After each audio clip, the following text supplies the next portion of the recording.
Me llamo Rosa Ida Rodríguez Fernández, viuda de Vergara.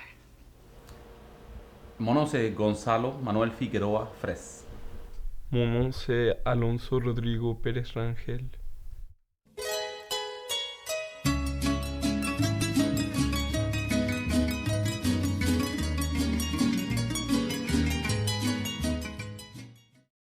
Nosotros llegamos aquí a Canadá el 22 de abril, ¿sí? Sí, del año.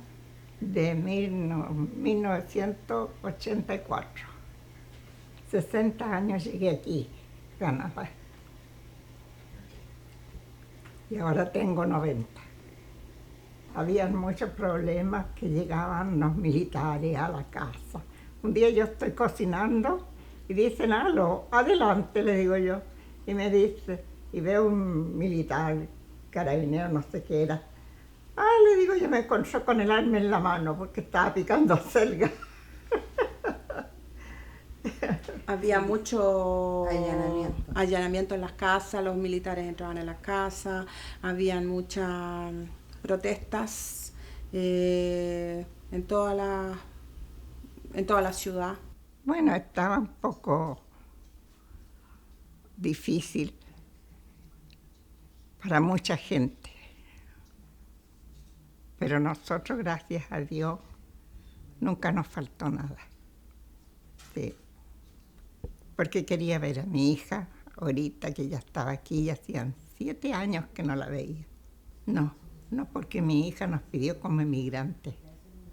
Sí. A mi hija Magdalena y a mí. Y venía el papá también, pero el papá tenía otras cosas que hacer. Mis días son de esta manera. Yo miro la tele y hago mon croisé, en francés por supuesto. Si mi hija me ha traído diario de aquí, de Canadá, yo los leo y después le comento a mi hija lo que leí. Sí lo entiendo, porque si no soy tan burra. Es poquito, pero me defiendo. Por ejemplo, me preguntan, ¿quel est votre nom? Yo sé. ¿En quelle date né-vous? Igual. J'ai quitté le Chili le 23 décembre 1986. Puis à l'époque, le Chili était dans la situation militaire. Il y avait un gouvernement militaire, mais c'était vraiment à la fin du gouvernement militaire. Ça veut dire qu'il y avait beaucoup de révoltes, surtout dans les universités. La raison de mon départ du Chili, comme je vous ai expliqué, c'était la situation générale du pays. Puis aussi le fait que les pays comme tels, ils ne donnaient pas beaucoup de possibilités d'avenir pour les jeunes en général, étudiants ou travailleurs. Bon, mon intégration, ça a commencé par des personnes qui étaient à l'aéroport, qui savaient qu'il y avait des gens qui arrivaient. Puis ils m'ont reçu, mais on m'a amené chez eux. Ce sont des Chiliens qui habitaient déjà à Montréal. Et les gens étaient très, comment est-ce qu'on pourrait dire ça, gentils. Ils allaient à l'aéroport, puis ils savaient qu'il y avait des avions qui arrivaient du Chili avec des personnes qui voulaient rester. Alors ils prenaient 1, 2, puis ils l'amenaient chez eux pour les premières journées. Alors j'étais le 24 décembre, puis le 25 j'étais chez des amis. Maintenant, c'est sûr qu'ils sont devenus de très bons amis. Après ça, le 26, on m'a amené dans un endroit qui s'appelait la Maison de l'Amitié. Dans le temps, c'était un organisme qui aidait les nouveaux arrivants. Puis c'est là qu'on commençait à connaître Montréal, puis connaître la vie ici. J'étais arrivé dans la maison d'une des amies qu'on avait ici pendant 2 jours. Après ça, je suis allé à YMCA pendant 1 mois pour me chercher un appart avec ma mère puis mon frère. Puis c'est ça a pas mal été difficile, mais c'était un sacrifice qu'il fallait faire. S'il y a des choses qui me manquent du Chili, je dirais que non. c'est sûr que la famille, oui, parce que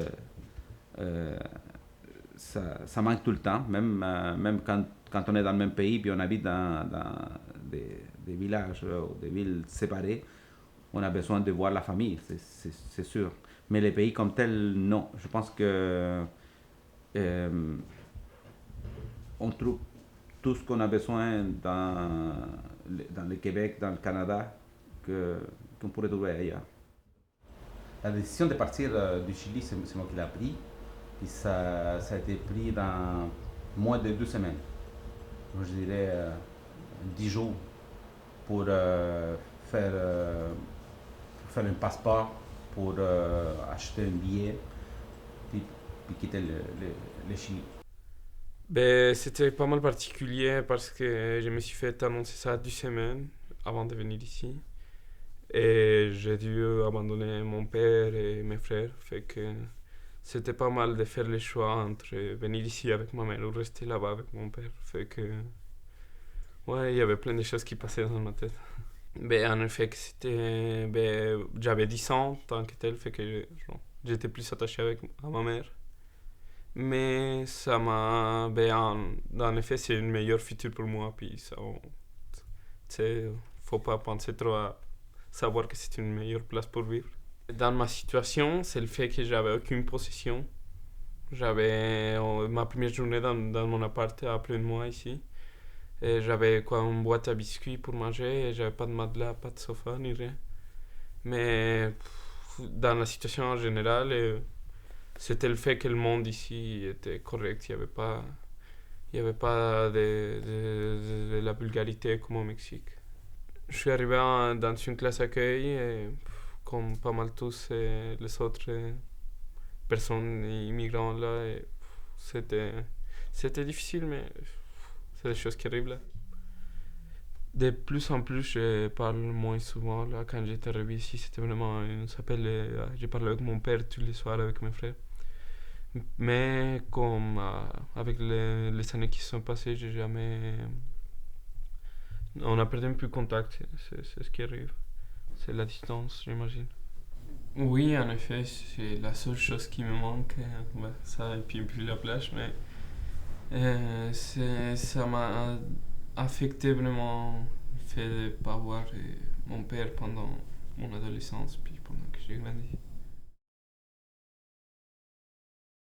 Cuando yo vine aquí, encontré el país muy lindo, muy tranquilo, sin perros en la calle, como digo.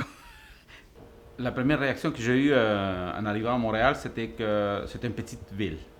Moi, je m'attendais à peut-être ce qu'on voit à New York, des édifices, une ville plus verticale qu'horizontale.